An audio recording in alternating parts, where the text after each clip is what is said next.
Hello, my name is Steven Schlitt, and this is my audience.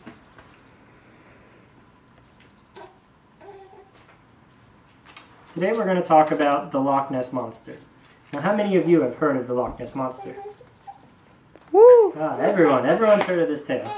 Well, I've always had an interest in mythical creatures myself, and this one was particularly interesting because the tale says that there was a dinosaur in Ireland. So it's kind of interesting, but today I'm going to prove to you that this myth is false. Let's discuss some of the details of the tale. The tale first originated in 6th century Britain, according to nessie.co.uk, by an Irish monk who defeated a monster and banished him to the loch.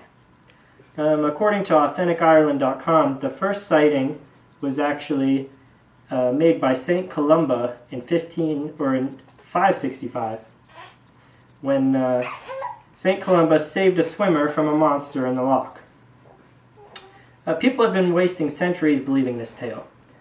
The story has been spreading throughout the world since about 1930, where there's been multiple cases of a prehistoric plesiosaur found in the Scottish Highlands, Loch Ness. But people have done more than just discuss this tale. According to BBC, an operation was done where they actually searched for the Loch Ness Monster. Here's a depiction of him, and this is a famous photo called the surgeon's photo. Now, the BBC's operation, called Deep Scan, involved a fleet of 24 boats and a total of 600 sonar beams between all the boats. This operation costed about €1 million, so quite a bit of money. The results are as expected, though, and I'm going to prove that there's definite evidence against the existence of Nessie. The BBC also did another search, and they scanned every inch of the loch with sonars, and they found nothing out of the ordinary in this search. Everything that was found was to be expected: normal fish life, no large creatures. The loch was set up exactly how they thought it'd be set up. But there is more.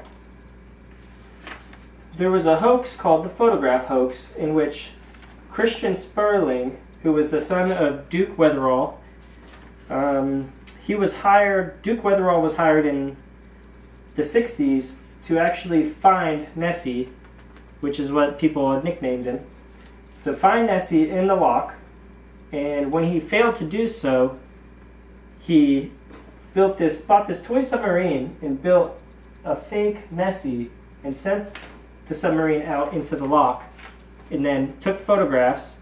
And that photo I showed you, called the surgeon photo, was actually this submarine, and that's the photo that started most of the craze for Nessie.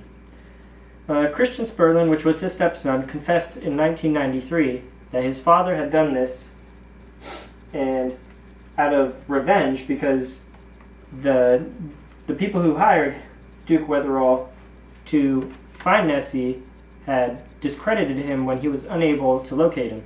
So he created this, and then sent it out, took the pictures, and submitted the photos to the news station, and all he wanted to do was prove to them that he was capable of finding Nessie. He wasn't expecting it to blow up the way it did. So it's pretty crazy how things have changed since then. Without a doubt, these facts prove my case that Nessie does not exist. Let's take a second to show the audience one more time.